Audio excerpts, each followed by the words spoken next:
Ma continuiamo con l'ascolto della sezione voci maschili ed è la volta del coro tradizionale sardo Renato Loria di Muros, diretto da Salvatore De Melas. Eccoli qua, guadagnano l'ingresso gli amici di Muros, ovviamente salutiamo anche loro, facciamo con un bel applauso a tutti dalla provincia di Oristano.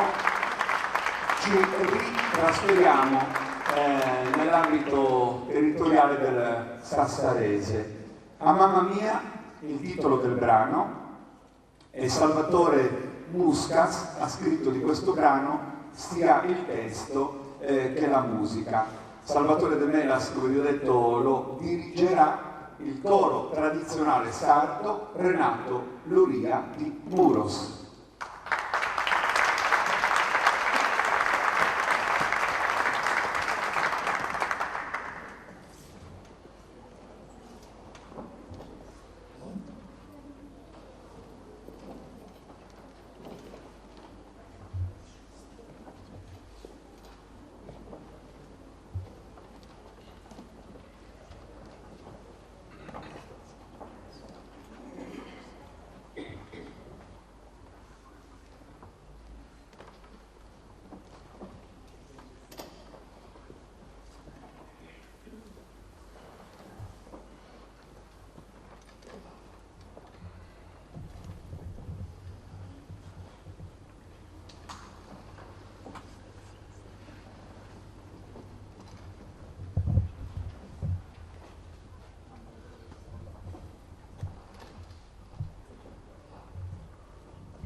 cadena